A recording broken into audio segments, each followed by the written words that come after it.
everyone. Uh, thanks for your patience, and it's going to be worth the wait. So welcome, come here. So I first want to introduce Abdul, who's has many claims to fame, including that he's a first-year student with the Asian Studies Department, and his sort of biggest accolade, he's a Gallatin Human Rights Fellow, and but he will and there's many more. There are finally many more embarrassing things that can be said about him. But Zainab is a source for that, so you'll have to have one-on-one discussions with. So anyway, Abdul is going to introduce Omar. Yeah, well, thank you for coming to the Gallatin Human Rights Initiative speaker series with Omar Shakir. We're going to talk about law, authoritarianism, and dissent. Omar Shakir, in a way of introduction, has earned the highest accolades in the human rights field by being deported by 4 governments for his human rights. He is currently the executive director of Dawn, and for 10 years now was the Israel and Palestine director of the Human Rights Watch Middle East and North Africa Division. He has spoken out against human rights abuses in different parts of the world, including Israel, Egypt, Pakistan, Syria, but also contexts closer to us, such as through his work with Guantanamo. His Human Rights Watch reports include the HRW's 2021 report documenting how Israel operates a system of apartheid. He's both a former Fulbright scholar and a former fellow with the Center for Constitutional Rights, just down the road from us. They've also helped with many suits of justice in Palestine across the country, mine as an undergrad. However, he got his law degree and his BA across the continent from Stanford and his MA from Georgetown. So please join me. Great. Well, thank you, Vasuki. Thank you, Abdul. It's always great to be at NYU. I did my master's, as noted, in Arab Studies at Georgetown, so I really appreciate these kind of spaces and having this sort of conversation. So given the lay of the room as I see it, I really want to have a conversation. So I will give some introductory remarks, but I'm actually really looking forward to having a conversation and you all taking it wherever you want to go regarding Don's work, the war in Iran, Palestine, kind of wherever the conversation wants to go. But what I want to sort of do in my remarks is to really talk about the moment we're in and this war with Iran. And I kind of want to have 2 parts to what I'm going to say. The first is the way in which this war and the way it's being waged is rooted in Israel's impunity and the way it's waged its occupation and its repression of Palestinians over many decades. So really getting into the playbook for this war and linking it to the playbook and the impunity for what Israel's done in Palestine. And the second part of my presentation is to kind of flip the script and look at the ways in which this war is providing cover to Israel, intensifying its genocide, apartheid repression of Palestinians. And I'll sort of wrap up there and then we can move to discussion. So let me start with number 1, which is this war in Iran and the way in which it's being waged and how that's rooted in the impunity for Israel's crimes. And I kind of want to make maybe 5 kind of subpoints here. And the first one is to just state the obvious, but it needs to be stated in all form. This is an illegal war. Under jus ad bellum, the body of law that governs the recourse to the use of force, you can wage war by the book on 2 bases. Either authorization from the UN Security Council or self-defense in response to an armed attack. Neither of those conditions, very obviously, very clearly, don't even need to explain was met in this particular circumstance. Now, there has been a doctrine developed over the last several decades of anticipatory self-defense. Now, there's some debate about whether or not that provides a legitimate basis to go to war, but even if you accept that you can go to war as anticipatory self-defense, under customary international law, the Caroline Standard, the threshold for imminence requires it to be instant, overwhelming, leaving no moment for deliberation and no recourse to force. Even by the US government's own explanation, those conditions weren't met here. We all heard Secretary Rubio standing in front of Congress when asked to explain the threat, saying, well, we knew Israel was going to go to war. And if Israel went to war, Iran would attack the US. So therefore, we had to get ahead of that by joining and waging war. So very transparently, this is an illegal war. It doesn't even meet the US legal requirements, for recourse to force. Of course, that power constitutionally rests with Congress, right? And even if you say this is a limited military operation for which the executive has 60 days to seek congressional approval, we're about to hit that 60-day threshold, and there is no sign that this administration is very serious about getting authorization for war. But what's critical to understand about this decision to go to illegal war is in Palestine, we now have recognition of the illegality of Israel's occupation. The International Court of Justice, in a seminal 2024 advisory opinion, came out very clearly and unequivocally saying that Israel's occupation is unlawful. Now, for non-lawyers, which I think most of the room is, it's tough to I want to explain why that ruling is really significant. There is nothing per se under international law that dictates whether or not an occupation becomes permanent and therefore unlawful. But the undergirding legal theory of occupation is premised on its temporality, right? The idea of occupation is you are temporarily suspending the right of self-determination of the occupied population, but the legal body is all meant to freeze the status quo. Right? So the whole idea, for example, is why are settlements war crimes? They're war crimes because you're changing the demography permanently of the occupied territory, right? The reason why, for example, you cannot annex, the reason why you cannot, sort of make these permanent changes is you want to eventually allow the indigenous population to rule themselves. But the question of when an occupation becomes permanent and therefore unlawful is not settled law. But the court went very far in this particular opinion, saying that what Israel transparently has done is not temporary, right? They are taking over land, they are building permanent infrastructure, they are applying their own laws. Very clearly, this has become an illegal occupation. And the court gave Israel 1 year, and the UN General Assembly amplified that with a 1-year deadline for the Israeli government to end its occupation. But yet, nothing changed. By the way, no country in the world has actually met the requirements of that advisory opinion, because that advisory opinion not only issued requirements on Israel, but it also put requirements on third states to take certain steps to end complicity and to not recognize Israel's unlawful situation. Steps around banning trade with settlements, etc. No country has met those requirements.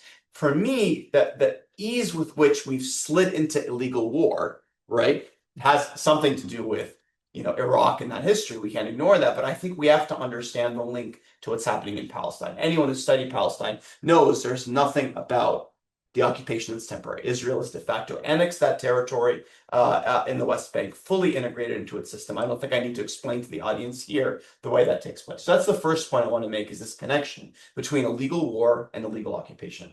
The second point that I want to make is the attacks on civilian infrastructure.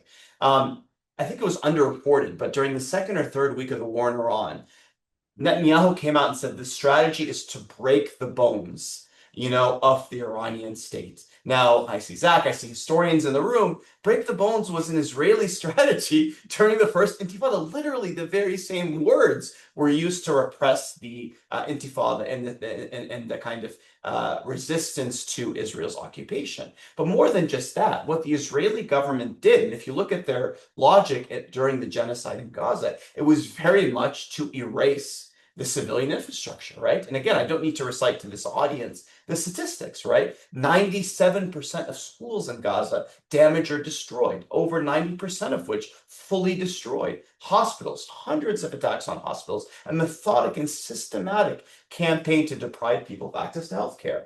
Attacks on water and electricity infrastructure. And by the way, human rights groups have done the research. This isn't just, maybe there's a militant hiding out in a desalinization plant. No, this was Israel taking land and without any threat, raising all aspects of civilian infrastructure, and saying very explicitly that the objective here was to, in essence, remove life from existing in these areas. And again, we see the parallels with what's happening, in Iran, with attacks on, on oil fields, attacks in Lebanon on healthcare workers. I mean, almost every day you're hearing attacks on civilian infrastructure. Not just that. I mean, in Gaza, we saw the way in which Israel used an elastic definition of what's Hamas. It wasn't just Qassam, the armed wing. It became the police, the internal security, and then it became any, like during the second, after Israel broke the second ceasefire with its attacks. They were very deliberately going after civilian leadership of Hamas, all of which are not legitimate targets under international law, but the same thing's happening in Iran. Our colleagues at Dawn that are, are talking to people on the ground tell you that they're very systematically going after police forces on the ground. And that's for a population that you need. I mean, we can debate the police, but they provide, basic order in a society. You go after that, you invariably create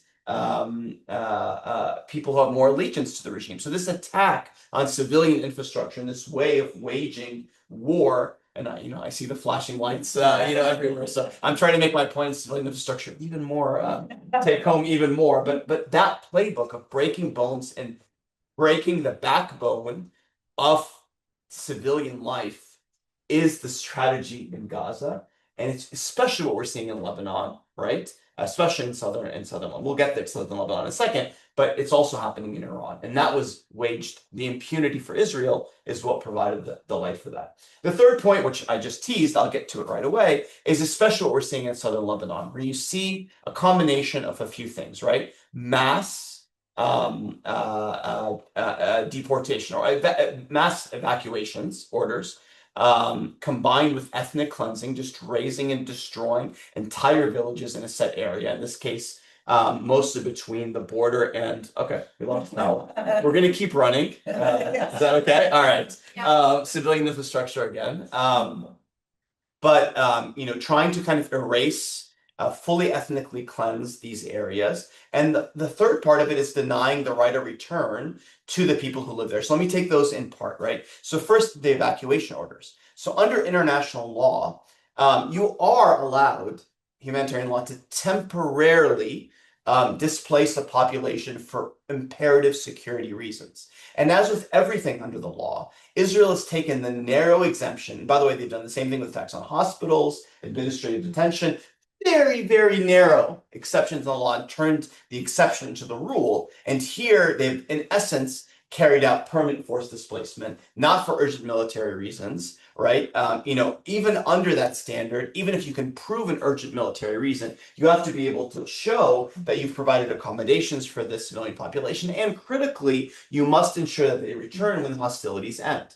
Israel has now displaced more than 1 million people in Lebanon. They've told them that they will not return home anytime soon, and they have gone about raising everything in their path. So on one, this is an unlawful. I mean, you can already say these evacuation orders are unlawful, right? And human rights groups have documented in Gaza and in the West Bank the way this can amount to a war crime and a crime against humanity when it's done systematic or widespread as part of an attack on a civilian population. So very clearly, it's unlawful evacuation order. Second part of that is the razing, the ethnic cleansing, right? When people are denied the right to return, it's not just a violation of a fundamental right. That's been established for Palestine for decades. But what this court said is that when you do so deliberately and intentionally, and you cause harm of a certain gravity, it can amount to an ongoing crime against humanity, right? So in the context of the ICC, they found that for the Rohingya that were in Bangladesh displaced from Myanmar. Human Rights Watch then applied that analysis in the context of the Chagos Islands, an island cluster in the Indian Ocean where the UK, again, decades ago, displaced the indigenous population as blocked returning home. Human Rights Watch had a report, finalized their review, set for release on the website that was going to say that Israel's denial of the right of return to Palestinian refugees, not just those displaced in West Bank and Gaza since October 2023, but those from 1948, 1967, the millions of them, that their denial of their right to return amounted to a crime against humanity. And the reason why this report was and would be a game changer is because it suddenly provides a recourse to justice for Palestinian refugees. Because the Palestinian refugees today in Gaza and West Bank, it's very difficult to go back to 1948 and prove that a crime was committed against you during the Nakba. The evidence is not there, the legal framework wasn't there. But with this crime against humanity, it's an ongoing crime.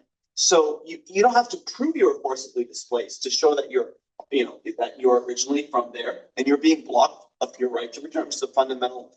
So it would provide a pathway for justice at the International Criminal Court. It would also provide a way to change the paradigm, not just focus on this crisis, but bring the issue of refugees, 6 million in the region, always ignore the conversation to the center of the table. And again, this war shows the playbook being used again. What has Israel said about Lebanon? These people will not be allowed to return to their homes. So the same crime that's been committed in Palestine not just in Gaza, West Bank, and I'll get to that in a second. It's now being carried out in Lebanon. So again, same playbook, impunity being used again. And maybe the fourth point that I want to make, and I'll move to the next part of the talk, is the disregard for civilian life and genocide. Right? I mean, what we saw in Gaza, and again, I can give you so many different examples when it comes to airstrike, is just sort of the way targeting. All right, so now that we're off civilian infrastructure, the lights are back. The way they used AI, the lack of precautions, the ways in which civilian life was utterly disregarded. I mean, look at the media reporting around, especially from Israeli journalists, around authorizing 100, even 300 civilians. If there was one possible military target, the way AI, very limited human oversight. And again, all of those things are happening in Iran. And the attack on the Manab school is a paradigmatic example. I mean, 160 plus, mostly school kids and teachers just killed. I mean, there's nothing in the body of international law, no matter who was there. You put all the criminals in the world in that, I don't think you would have a proportional airstrike, And so again, this disregard for civilian life. Lebanon, just the scale of killing that we've seen. 10 minutes where you have 300 people killed. It shocks the conscience, and it's more than just the way they're targeting, it's the way war is being waged, right? Because when a human rights organization, when a human rights organization doing a proper international humanitarian law investigation requires a lot of information. I mean, I investigated for 9 months. A single airstrike in Gaza by Israel killed, we counted 106 people. There were 50 kids playing football in front of the building, dozens of displaced families charging their phones in a grocery store and living in the building. One strike, all gone. It wasn't even the most deadly strike that day. But it took us 9 months because we had to reconstitute who was killed. We had to guess, because Israel provided no information, what the target was, what precautions there were. And obviously, it was an apparent war crime. But the reason I bring that up is so many strikes. In a second, 30 airstrikes, 80. How can you do proper investigations? So there's not even you have to be deferential to a government. Maybe they had a target. We don't know. They didn't say anything. The law itself is so weak when it comes to the laws of war. And even that weak law is being utterly obliterated. So the key point to underscore before I move to the second point of my talk is on all these grounds: illegal war, illegal occupation, attacks on civilian infrastructure, ethnic cleansing, denial of return, unlawful evacuations, and disregard for civilian life. It's the Israeli government playbook that's now being taken, spread to a new place in Lebanon, used by the United States. And no matter what happens, even if you get a different administration, we saw this happen, with Bush to Obama, Trump to Biden. Like, it's very rare you even fully roll those things back, and they get sort of inculcated into the DNA of how war is waged, which is very dangerous. The second part of my talk, which I want to get to, is the flip side of this, which is all this focus on Iran and Lebanon. Understandably, people have forgotten about the genocide in Gaza, which hasn't ended, right? And the really dramatic escalation that's taking place in the West Bank. So let's just take a minute to take stock of what's happening in the West Bank. So in the West Bank, so let me start with Gaza, actually, I'll go to the West Bank. In Gaza, right, attacks haven't stopped. Palestinians are still being killed every single day, right? Yes, maybe the numbers aren't as large as they were in the beginning, but Israel's acting with full impunity. Israel still controls the majority of Gaza, it controls all of Gaza, but it still has the majority of territory in Gaza where Palestinians cannot go beyond the yellow line. That's an expanding area. They're raising every structure there, and they're saying that they're doing so. And they're gunning down Palestinians that happen to find themselves on the wrong side of the yellow line. We saw them do this in the West Bank. People forget the first ICJ advisory opinion was when they were doing this in the separation barrier, the wall, the apartheid wall. Behind it, they did this, de facto annex that territory. They're doing that in Gaza, and there's no pressure on them. I mean, they essentially followed the Oslo playbook. They took step one of the Trump plan and took that as the permanent reality that they suddenly had authorization for. So demolitions, continuing airstrikes, ongoing restrictions on the entry of medical aid and food, that hasn't stopped. In many cases, the indicators, and MSF and humanitarians have said this, the humanitarian indicators are as grim in some cases in Gaza as they were before. There's no real pressure being exerted on the Israeli government to rein that in, certainly not by the U.S. All of that makes us forget there's been no rebuilding, right? We just talked about the scale of destruction. Nobody's really seriously, because now, Hamas has to disarm. That's, so They've perverted even the nature of the ceasefire agreement. And all of that makes us forget that Gaza has been under closure. So the asks become so whittled down.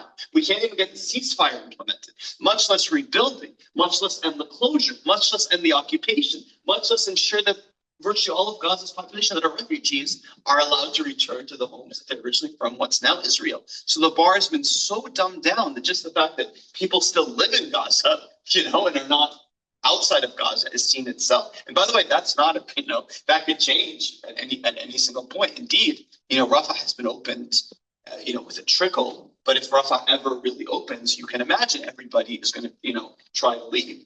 If they have the chance to leave, which of course they have the right to leave, but they also have the right to return. So all of that is escaping international scrutiny. And the Israeli government can escalate anytime they want to, but also can let this play out because human life cannot exist in Gaza. I mean, it is a genocide. It was a deliberate strategy. And this is a continuation of that, right? It is to destroy the Palestinian people in part or in whole in Gaza. And that has not stopped. They're just doing it by other means and without international scrutiny. And then the West Bank, of course. And again, it's worth taking stock of what we're seeing in the West Bank. The rate of killing in the West Bank since October 2023 is an order of magnitude higher than it ever was. My colleagues at Human Rights Watch, I wrote it, October 3rd, 2023, we spoke about unprecedented repression of Palestinians in the West Bank. And that went up by an order of magnitude. The rate of killing per year is like 3 or 4x.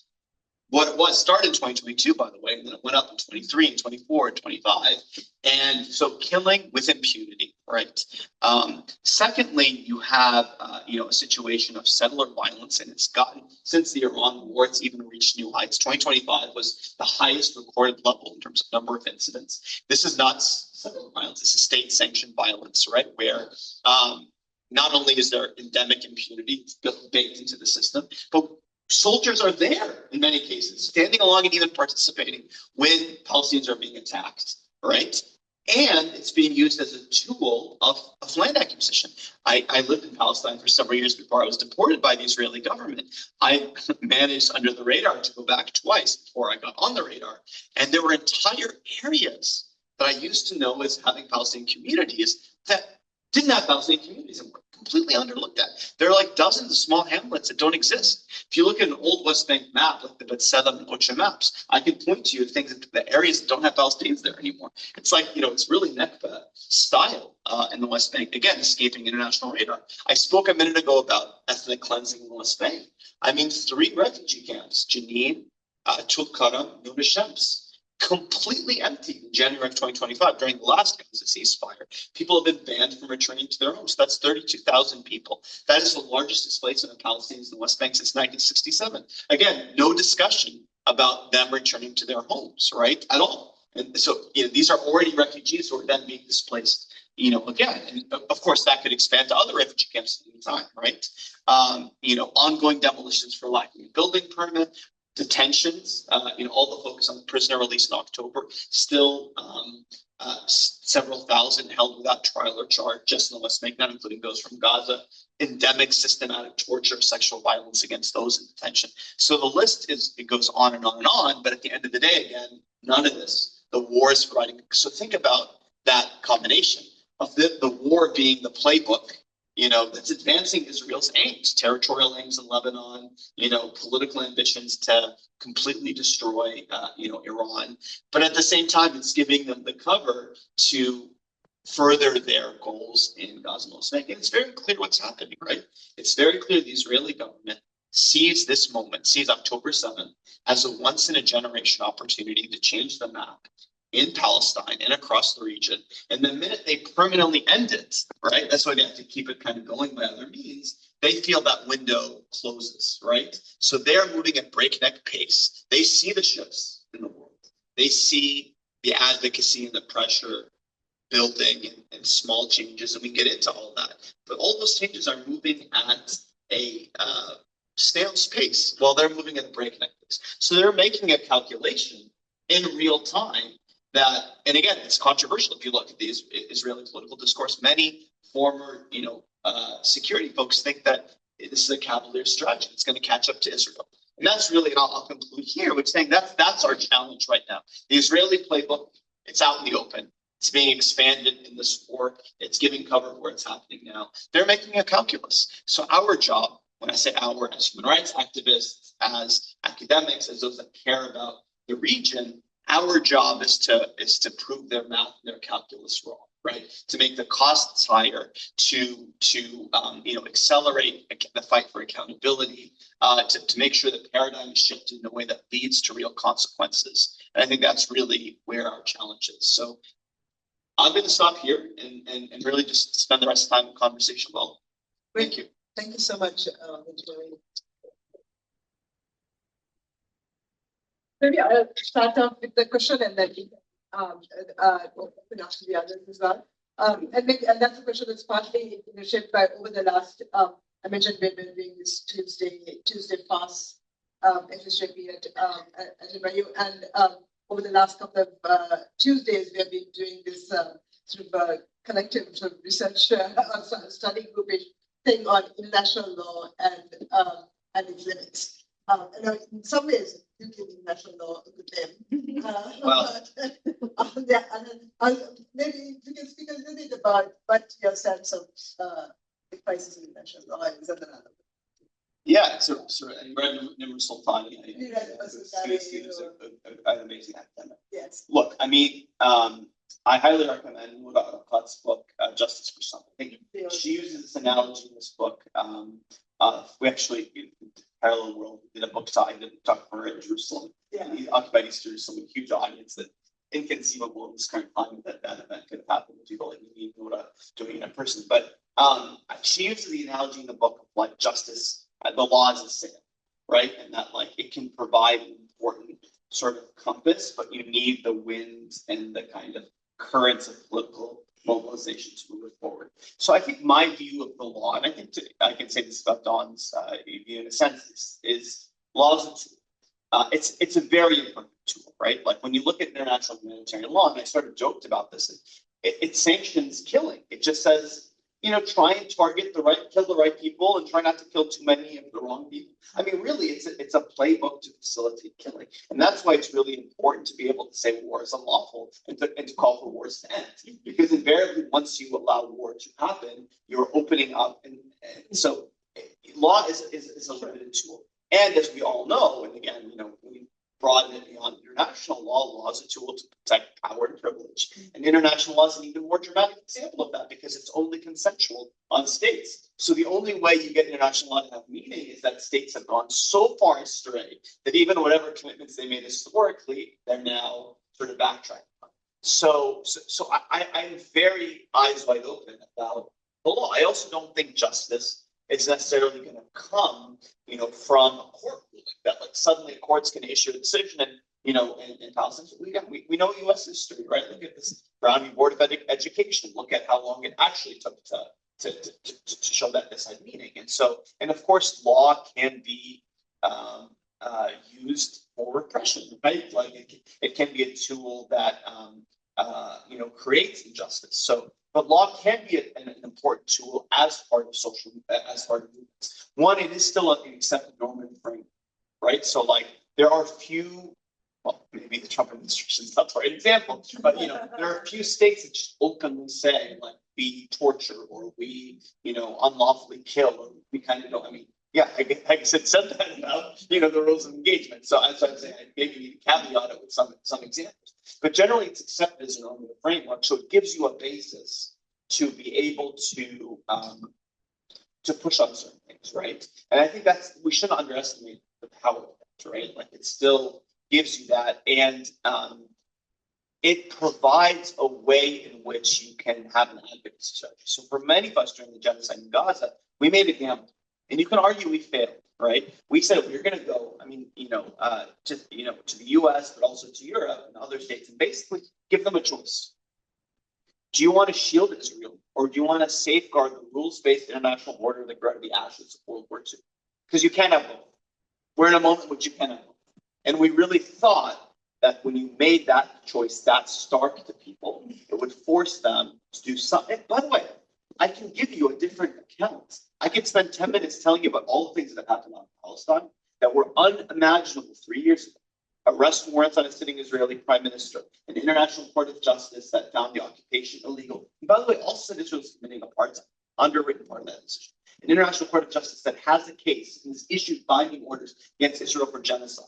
Arms and security agreements with Israel being cut by many, many countries. Sanctions against, these were all things that were against sitting Israeli. These were unthinkable 3 years ago. Now, if I do the other side of the ledger, which I did in my talk of all the bad things Israel's done, and you put it on a scale, you know, the justice side is going to be significantly outweighed by the genocide and ethnic cleansing and apartheid. All my point is to say that there have been some, just not fast enough, and that's where I sort of ended my talk. It needs to be accelerated. So the bigger point here is that law is a tool, and it needs to be a part of a holistic strategy. And there are ways in which the law can help you, but it needs to be in the same way. I mean, look at Gaza and doctors, right? I mean, doctors were the voices because nobody else, journalists couldn't get into Gaza. So other professions, academics, right? Like the ways in which you can push paradigms and use your platform and credibility to shift minds, and just all of these are valuable. And to me, law, you know, a painter has his brush, and you know, an author has their, you know, their pen, and you know, lawyers have whatever, you know, the analogy would be. But like, so it's a valuable part of it. It can't be the, you know, can't the law, you know, depend on law alone. We have to realize politics. You know, but institutions have, I mean, the other point to say is that institutions have kind of stood up, right? In some way, they've been under assault. I mean, and we were just talking about this in our sort of our private chat earlier, but I'll make the point to this audience that, like, just take an analogy. I'm speaking at an academic campus, and Zach and others in the room. So you'll remember, like, and maybe you'll fact check me, 20, 30 years ago, supporters of the Israeli government would have their own events. They would show up to talks like this. They would challenge you. They would want to debate you. I think they know they've lost the argument on the merits. So the strategy has been, let's shut down the debate, right? And I mean, NYU, we're in New York, I mean, we can talk about what that looks like, right? We can have a whole conversation about that. But that's a tool of weakness. You shut down the debate when you can't win the debate. In law, is the same. And there's an analogy here of, like, the International Criminal Court indicted Netanyahu. So what do we do? We're going to accuse the prosecutor of, we're going to get him unseated for sexual assault allegations, which have been, you know, shown, independent judicial panel showed there's no there. We're going to sanction those that work with the court. That's a tool of weakness. It's not ineffective. It can be very effective, but you do that when you. So all my point is to say, like, law can be a tool, but has to be part of a larger movement-based strategy.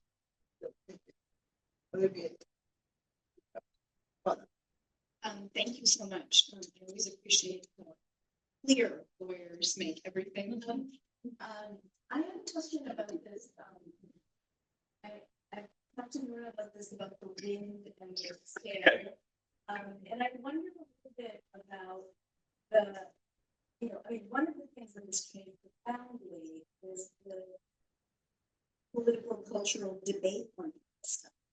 And in that way, you know, many people, just like you're saying, with the debate, they've lost the debate. They've lost media goodwill. Even though, you know, like legacy media completely supports Israel in ways in this country, there's a way in which that ship is shaken. Okay, I'm mixing it. But I'm just wondering, you know, given the kind of, so it seems like our students, for example, their understanding of Palestine, even those who weren't here when the encampments happened, their understanding has changed, you know, and so it's like, so what does it then mean to accelerate the movement for the kinds of things that you were talking about in the context in which the discourse has changed? They have lost the debate, and yet the repression has been so intense against any kind of, in terms of doing anything with that hegemonic or counter-hegemonic shift, that it, you know, so it feels like everything has changed and our hands are shackled and we can't. Yeah. So, like, what do you recommend, you know, as someone on the law side, in terms of telling people on the movement media side to do or to say? Yeah. Or to, yeah. Maybe you can, I mean, that seems like also the context of your departure from Human Rights Watch. You know, on the one hand, you shifted the debate dramatically with the apartheid report and so on. At the same time, you went, there was a repression. Yeah, sure. I mean, let me try and answer this. Not back page. No big stuff. It's a good question, and I always think organizing has to be local, and you have to know your context. But I'll say a couple of things, right? Like, it's harder to use that shackling our hands with shackle. It's harder to shackle 1,000, 10,000 hands than it is to shackle 5 or 10 hands, right? It's harder to cut off, 1,000 necks than 10 necks, right? So like, it's a strategy for them to make this move. They have retreated and they've gone to an area that they can lobby universities. I mean, I don't need to tell you guys, there are pressure points, there are, corporate influence, like there are weak points in university structures, right? Like, but even university structures, there are strength and weak points, right? Like, I can tell you about, I've done talks at probably 70 US campuses, and I can tell you 3 or 4 places where they tried to prevent me from doing talks. And it was usually where they found an influential law firm or donor that was sponsoring the event. There is a target there, right? Like, because they know they're not going to get me deplatformed to NYU's working. Like, it's not going to happen, right? Like, but other places, it could happen. So I think the point of it is this moment does present opportunities, right? And I think we need to be strategic and offensive, right? Because if we're all defensive, 90% of the debates, the framework, and look what they do with the apartheid. You mentioned the apartheid, but maybe I'll make the link here. When we issued the apartheid report, and again, it wasn't just Human Rights Watch, Palestinians have been saying it for years, Amnesty and B'Tselem and all the others did it, and it changed the debate. So what did the Israeli government do? First of all, they had no rebuttal. Like if we got one fact wrong in there, that would have been the news story. We didn't, right? So what do they do instead? You can look at their strategy. They've said this. We tried to say Israel equals apartheid. They tried to say apartheid equals anti-Semitism. They took a very clear strategy. They wanted to reframe the debate. That kind of lost, right? I mean, even the IRA definitions made some, advances, but it's kind of like, it's not, no one thinks apartheid thinks anti-Semitism, really, like in the mainstream discourse. So the challenge of movement organizing is to recognize where you've made a shift, but understand where the weakness in that shift is, right? So right now we have moved people public opinion, but a lot of people aren't doing anything with where they've been moved. So you need to give them concrete things to do, right? And this is not new, but like that's what BDS campaigns tried to do over the years, to say pick a clear target, and give people an outlet. When you've educated them, that education, it becomes difficult if you don't give them something to do. It needs to be smartly done, and you have to have people who are willing to maybe pay the price. And again, NYU people know the price is very, very, very, very high, right? When you're students and right. So, again, some of you are faculty and tenured, and and I'm glad to hear there's an FSGP. I mean, that's so important to kind of show students that, hey, we're not just, we're going to put our own selves on the line. That's not easy if you're a younger academic or a PhD student. But I think strategic, I think being offensive and finding because when you have built student-based support, you can do actions and you can make targets. I think, I always tell people, it's not about changing funding for the UI, like the taxpayer, but like take something at NYU, what's shelved in your, cafeteria, like get a win. It doesn't matter what the win is. Get something that student people are working towards and make that happen. And you start doing those things and things shift. Yeah. So giving people concrete targets, I think is part of it. And getting bigger numbers, right? Like it's harder to attack the student government if it does something versus the small SG. Like, sort of broadening out your horizons. And even on the like sort of, that's for students. For NGOs, it's like there are strategic opportunities, right? The ICC has indicted people. There are sanctions that were issued by some. Keep pushing the envelope, right? So, go after other targets. There are opportunities there that are now open. Even when, when CCR did the case against Biden for complicity in genocide, they lost, but the court came out with a very strong language about, the genocide and the U.S. role in it. Politically, look at where we are. If you look at polling data on Democrats versus the Democrats that are in Congress, there's a very clear gap. So there needs to be a political strategy to kind of grow out and get people in Congress that are, need to attack the apex of the word. I mean, look, I don't know if you guys followed what happened in the Illinois congressional race.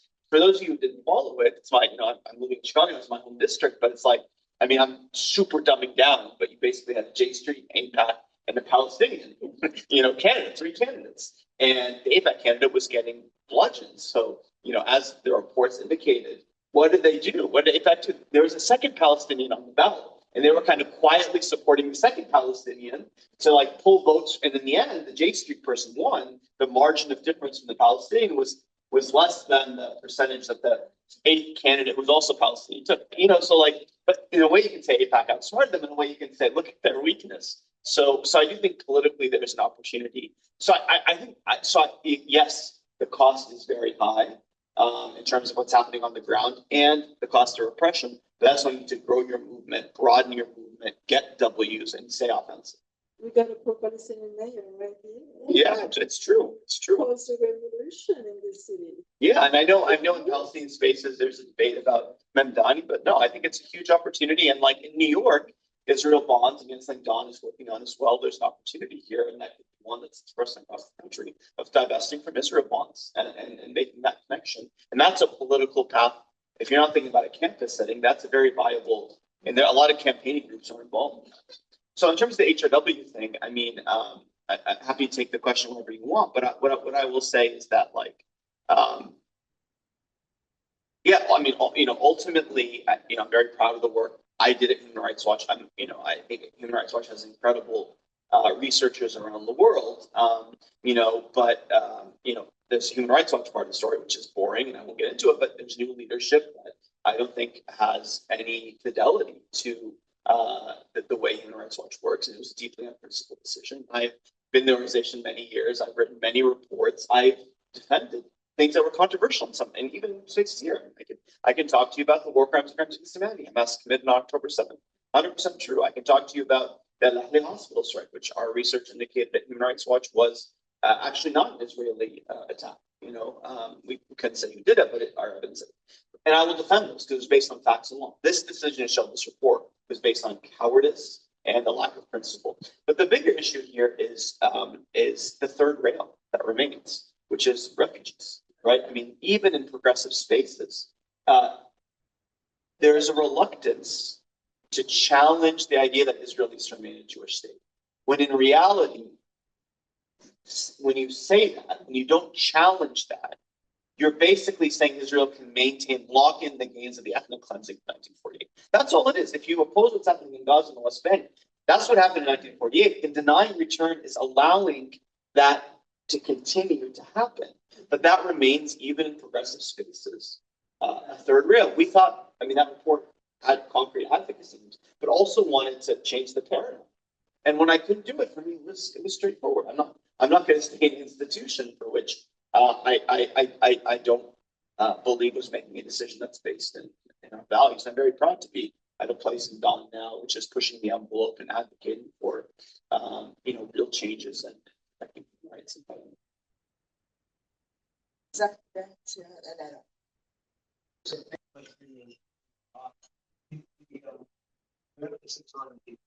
I think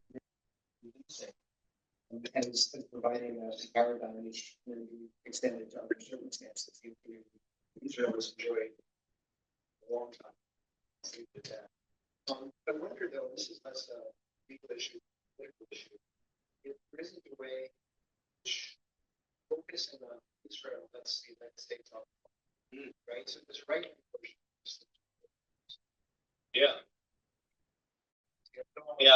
it's Israel, it's Jews, whatever. If they, which lets him want to say, and I think there's a lot of relevance. I wonder, this is dangerous, right? And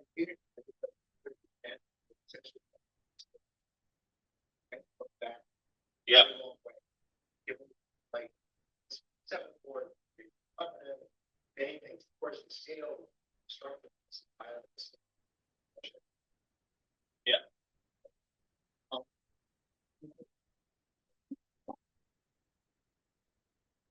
It's power, right? You can trace the Vietnam and Iran, right? So, for example, it's the initially building the wall. Yep. So, maybe the scale of killings of the wasn't quite large, but right, problems that at a minimum, right? Yeah. So, it's I guess a question, I'm just curious to know how you think about this, and how one makes that kind of an argument, or what analysis one argues. Because, I mean, again, we have that account of how Trump came to his decision, and of course, Netanyahu and, Mossad came and sold him this line, but he bought this line, he accepted this line, right? It's these other top officials, and they have a moral and political responsibility for this. And it's not the first time the U.S. has used its power to achieve some goal, however insane we may judge it. Yeah, yeah.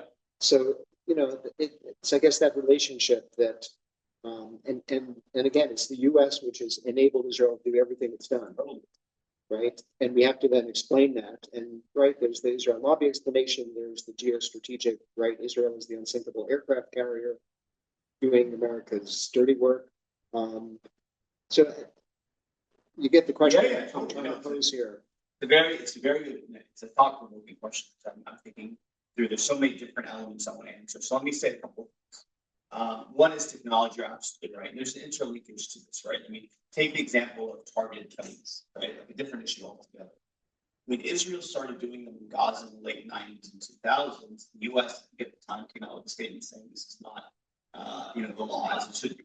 And then, 9/11 happens, and and then Obama made it like, drone killings everywhere. It was like it came fully into the U.S. And so you're right to say that, like, that might be a clear example of where. So I think the facts vary on an issue by issue basis, right? Where, like, yes, maybe the U.S. had a position. It was the U.S. The Israeli people got pushed.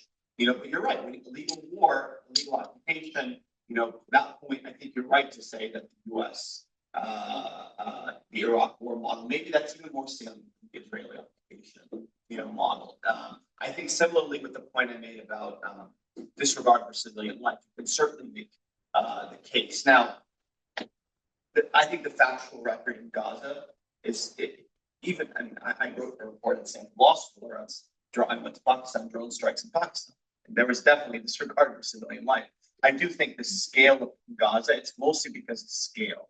In kind, it's similar to what the U.S. has done in Afghanistan and other places, and wedding strikes and drone strikes in Lebanon and Yemen. And so there are many models, but what made Gaza a genocide is that it was like you hear one or two instances that every in Gaza was every single thing felt like where you were having. So I think the scale of it. But I think I think overall I would agree with you. It's not a simpler. It's not an example of the Israeli playbook that now I think you have to acknowledge the interlinkages between the two. And the U.S. and again, I also think the U.S.-Israeli relationship is not.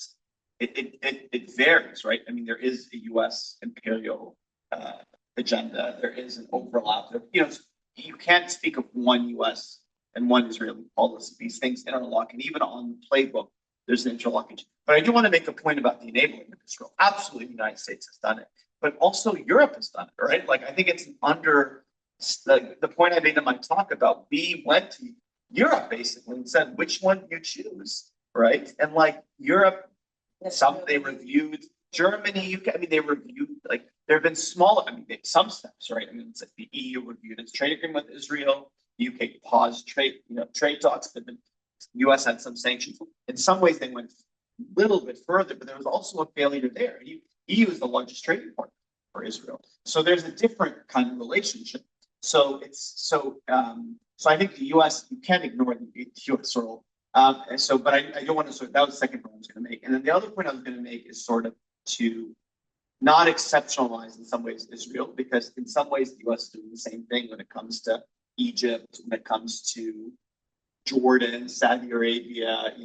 Again, it's complicated because each of these dynamics are interlinked, but the same narrative of like impunity and kind of the U.S. role in furthering it. So I really think you have to take a view that that looks at all the interlinkages, and even more broadly underscores the linkage between U.S. support for repression in the Arab world and the support for Israel. I mean, all these things are interlinked. So when you're talking about analytically, yes, I take your point, and like I think it's important to sort of reflect those dynamics on different areas. When it comes to a strategy for ending these things, also there's going to be, it's not all going to be about Israel Palestine. Obviously, it's going to be a huge part of any strategy, but you have to look at U.S. That's why Don did a submission to the ICC about Biden complicity in genocide. It's why I think we need to talk about accountability for these crimes at school and elsewhere. So yeah, I think they're all interlinked, and you have to sort of look at multiple courses of political and legal redress. Thank you very much. That conversation with lawyers on a regular basis, so I just want to take this opportunity to ask you to show us your false facts. Genocide is a legal category. Yeah. This is years been one of the intense organizations to gain traction. But also relevant to the law institutes. There's several attacks on law universities.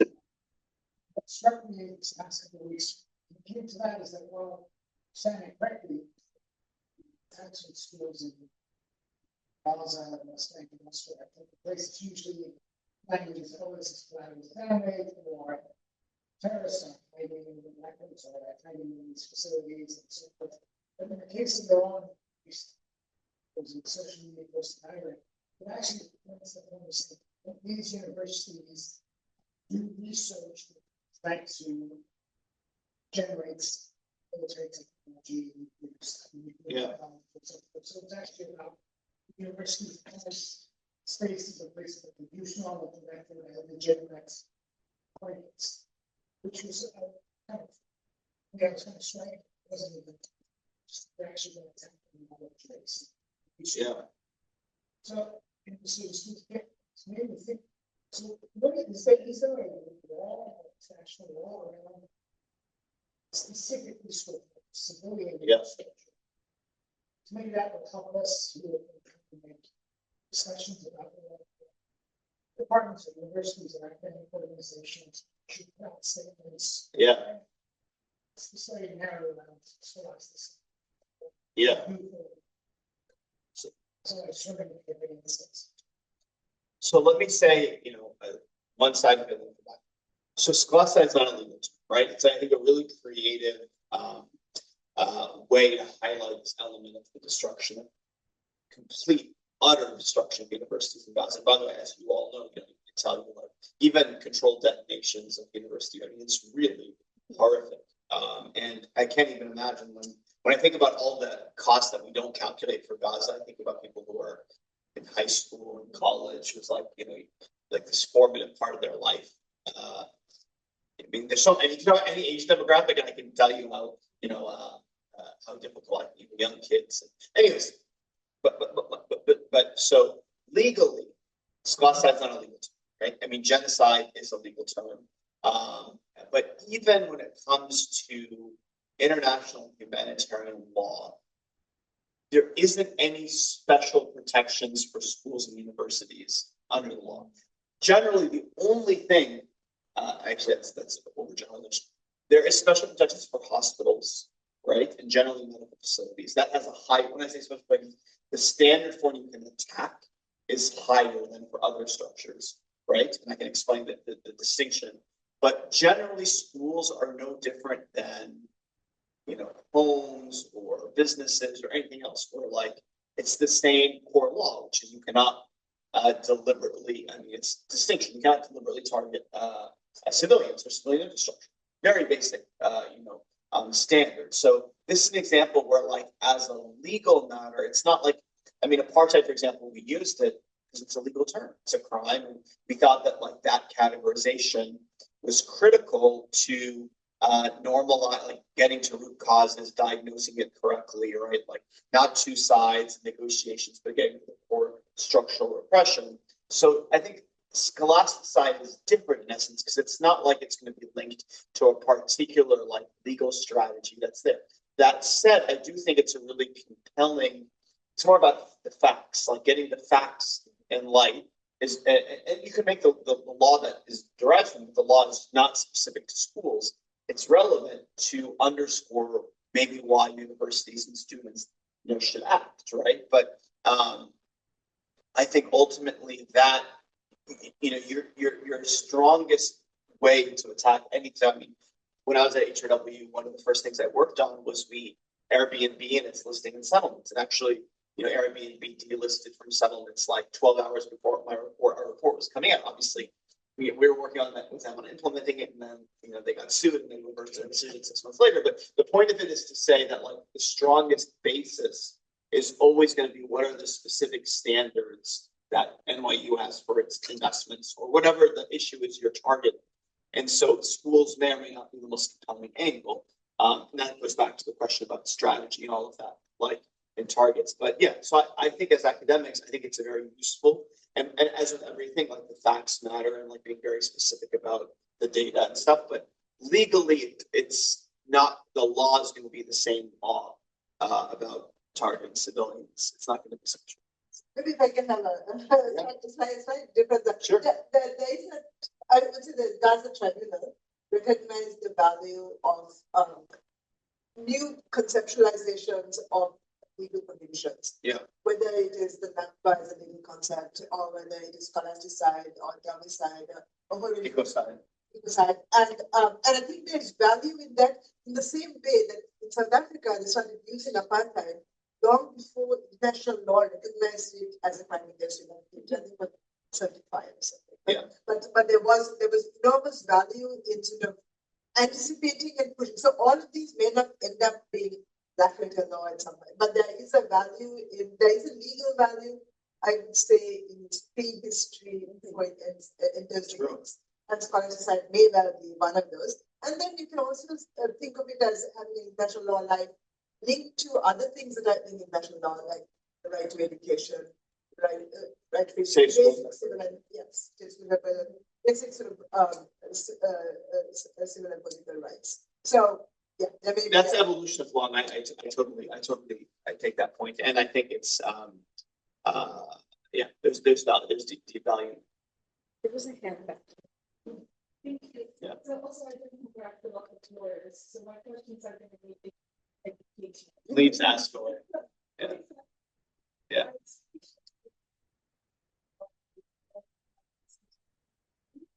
So I was wondering whether there is any legal infrastructure, like Israel is trying to south of Lebanon, down the river, creating single rights of person. Is there something, can we honestly like putting for such a thing?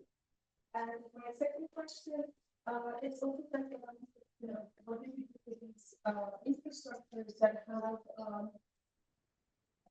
very complicated identity? For example, when on the banking system, the context of the law in Lebanon, the argument was this is the financial infrastructure of the Dissent.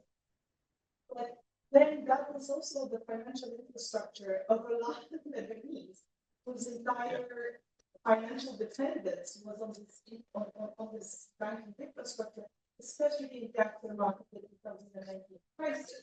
And that was clear about this aspect. Nobody around seems to have been paying attention. Yeah. No, really good questions. I think I'm glad you brought up Lebanon, because it gives you a place to like talk about how these strategies are being implemented. So when it comes to the buffer zone, actually you hit the nail on the head. The International Court of Justice ruling, advisory opinion, sorry, not ruling, both on actually the 2004 one on the wall is very relevant, because that's what Israel argued when it created these buffer zones, literally on the other side of the wall. I mean, it annexed a lot of territory. They tried to argue this was like a the wall's security measure, and like, they have self-defense and protecting some of the settlements are behind the wall, and the court was very clear. And it's the same thing in Gaza, right? Look, the whole thing is like a buffer zone, the yellow line, and the court has very clear advisory opinion that it's not permissible. Under international law, you can't control territory and not have people live there, because you need to create a buffer zone. That's there's a narrow tailoring. This is the formal legal term. Like even if any security measure, you have to look at the impact it has on civilian communities. And this was so such significant effects, erasing villages, like there's no just, and the court has been very clear on that. So I actually think the ICJ's ruling, not just on unlawful occupation, but also like the 2004 opinion, is really relevant to Gaza and Lebanon. So I would look back at that advisory opinion because it was very directly tackling this issue. So in terms of your question, I think it's a really concrete way to talk about the law, this example to strike on finance institutions. So if I'm going to really dumb down international laws of war, there are basically two foundational questions you have to ask, and it applies to this attack. One, are you targeting a military target? So then the question is, a financial institution that maybe provides funding for Hezbollah a legitimate military target? It's a factual question, right? Like, and you would have to weigh it, right? And again, this is where I made the point about deference to government's perspective. You have to remember, and I make this point about Gaza all the time, Hamas is a political movement that has an armed wing, right? So even when people talk about Hamas is not, you can't legitimately target Hamas political activists, right? Like even in the West Bank, people who arrest people for being Hamas, we, Human Rights Watch, other human rights groups criticize that and say that's not lawful. And same thing with financial support for Hezbollah. Now it's different if it's a armed group like the Qassam wing or the fighting wing with Hezbollah. That would be different, right? Especially if they're engaged in, funding unlawful activities. So I think I would argue, and again, I haven't done the analysis on that particular incident. I do think human rights groups have done it, but I think you can fairly question whether that's a legitimate military target. But let's assume it's a legitimate military target, right? Let's assume, they provide enough funding to Hezbollah's armed wing. The next question is proportionality. Is the anticipated military gain proportionate to the civilian consequences? And it sounds from the facts that you recited, again, I'm not an expert on that, that maybe it's disproportionate. And again, proportionality, going back to the criticism of the law, it's a very not well-defined subjective term. So it can be contorted like imminence in a million different ways. Add to it, there is a requirement to take, I'm kind of contorting a principle, but it's kind of a human rights principle of are there alternatives, that could have had the same impact without the broad civilian consequence, kind of a narrow tailoring example. And I think in this case, you probably find other alternatives. So I do think on that particular incident, there are multiple legal theories that would probably lead to the same outcome, right? Not a legitimate target, disproportionate, no exhaustion of other options. Yeah, this was wonderful. I wonder whether you want to close by telling us a little bit about Dawn. Yeah. Yeah, no, I mean, so Dawn is the legacy organization of Jamal Khashoggi. It was founded, he was the Saudi journalist that was killed by the regime. He founded it before he was killed, and it's been around since 2020. And basically, it is on the front lines of pushing the envelope in the fight against impunity and for justice in the Arab world.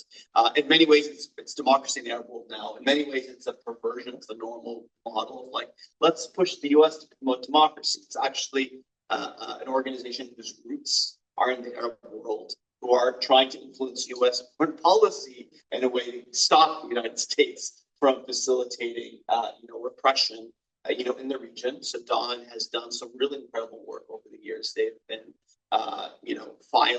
compiling dossiers on perpetrators, Israeli army, but also across the region. They've successfully gotten sanctions and other remedies taken against leading perpetrators. They filed this case I mentioned against Biden for complicity in genocide. They are also leading a lawsuit against. We are leading a lawsuit against the U.S. government for not implementing the Leahy Law. The Leahy Law prevents arms to abusive armies against the Israeli army. We are doing work exposing AIPAC and the role it has, on U.S. Politics. And there's some stuff we have coming around the pike, which also are using a broad set of tools to push for justice and to end impunity in the region. So very much the idea here is we need to make the costs of repression in the Middle East higher, by targeting perpetrators in the region and the complicity of the United States and the corporations and other entities, which we doing a lot more work on, going forward. We also have a network of amazing fellows. Actually, on the Bazi of Orkin is one of our fellows. He was supposed to be here, but is on deadline today. We have Democracy in Exile, a journal that amplifies the voices of activists, in the region. We do a lot in Israel-Palestine, but we also do we brought that suit against the Saudi government for the killing of Khashoggi. We've done a lot of work, on Saudi, on other countries in the region, kind of raising the profile of human rights issues. So yeah, I'm very honored, to lead the organization, and we very much hope to work with many of you as we push forward on these issues. Thank you so much. My colleague Wafa has been done also. One correction, Yeah. democracy for the Arab world.